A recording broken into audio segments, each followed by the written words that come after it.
cages tonight, and I think I'm going to do this one as just a little mini series.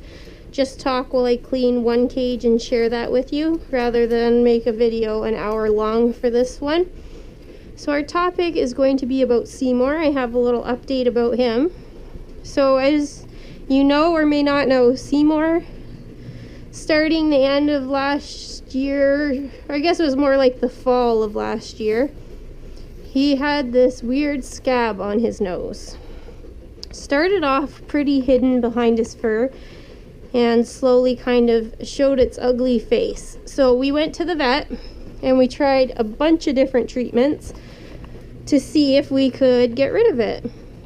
We did everything you could possibly do, covering it being bacterial, fungal, inflammatory, because we did a steroid drop. Nothing worked. Nothing changed it at all. So my vet really didn't have an idea of what it was. It was nothing like she's ever seen before. So she said the next step would be a biopsy. So before I did the biopsy, which we haven't done, before I chose to do a biopsy, which is what we have scheduled now, I wanted to see if I could give it a chance, if maybe it would stop growing, maybe it would fall off, because nobody really knew what it was. So I just wanted to see before he had to be put under to have that taken. But unfortunately, it's only gotten a bit bigger. And by bigger, it's just more of it's showing through the fur, because before it was felt a bit hard and crusty underneath his fur, and then a little bit showed. So now it's bigger and more of it's showing. Definitely does not feel like it's going to fall off at all. It's pretty solid. So I've chosen to go ahead with the biopsy. So I did ask, couldn't we just take it all off once he's under and, you know, still send it away?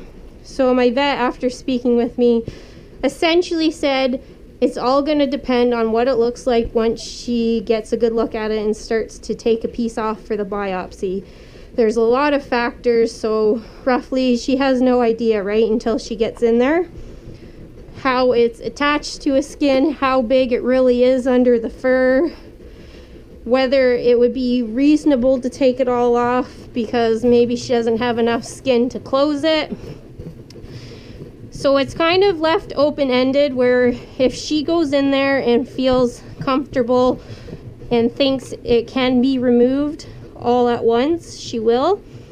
If it's tricky and she can only get a piece off to be safe, that's all she's going to do.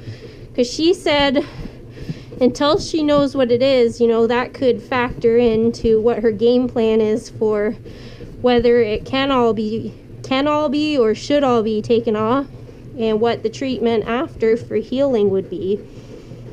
So I'm going to be setting up an appointment for the little mini surgery biopsy in March.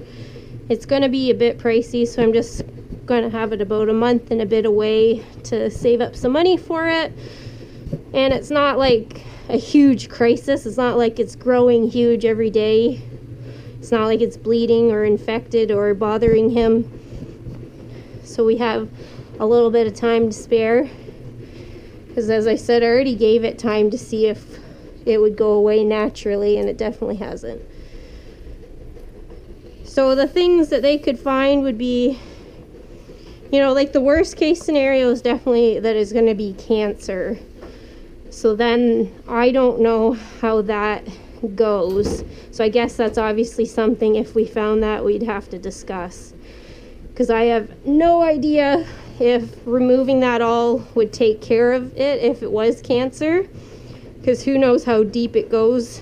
And it being right above his nose, it's probably the crappiest place in the world for it to be, because there's not much skin there. Pretty delicate area, where if it was on his body, you'd have probably pretty good margins to take to make sure that there's no cancer left behind. So I guess that's something we'll just have to deal with when it comes up. And she said the other possibility is that it comes back is something very generic, just like inflammation of the skin, or just something that you really doesn't mean a whole lot of anything. meaning it could just be some weird random spot on his nose that we're not going to really have a solid name for, or a solid game plan. That would be more of something that, you know, maybe you could take it off, or maybe you just leave it because it's not really going to grow. So there's a lot of unknowns. So I was happy that I did, even though it didn't work, I was still happy that I gave him the chance to see if it was going to stop growing and going to fall off, because I didn't want it to be too hasty because it's such a sensitive area. But we've waited long enough. So we're going to go to phase 2. And since it's just a small spot, like, there's always risks with surgery with anesthesia for small pets. But I trust my vet clinic that they'll do the best that they can, obviously. And he won't be under for too long. So I'll still be super nervous the day that he goes. And then I'll be super nervous while we wait for results. But I'm kind of coming to terms with life with pets, that there's really no point in freaking out, because it's going to be what it's going to be. So if it's cancer, we'll deal with it accordingly, do what we can. And I'm very thankful that as of right now, he's absolutely himself. He does not act like it bothers him at all. He's healthy in every other way, so we'll see what happens, right, guys? So I'm definitely nervous to take him, because I always get super nervous when anybody has to be put under, because as I said, there's always a risk for the small pets with the anesthesia. Really anybody and any pet with anesthesia, but especially the small pets.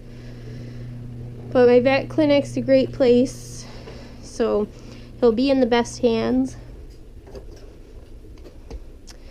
And really, I guess that's the only update for Bun Bun that I can give you at this time. I'll definitely update you guys on the day that he's going once I get an official date, because I just sent them the reply back to say what date I would like in March and see if they have it open.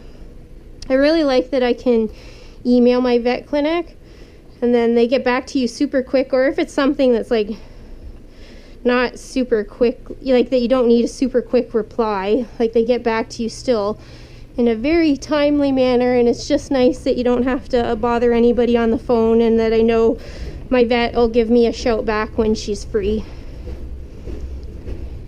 And they're also always so awesome for taking the time to really explain things to you, because I know I've asked her a bunch about Seymour and about his nose, because I like to make very informed decisions and I didn't want to rush into anything.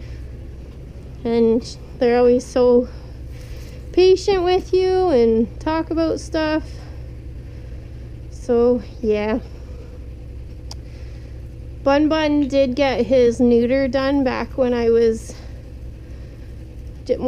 first got him. That's the same clinic that we went to for that. That would have been a long time ago.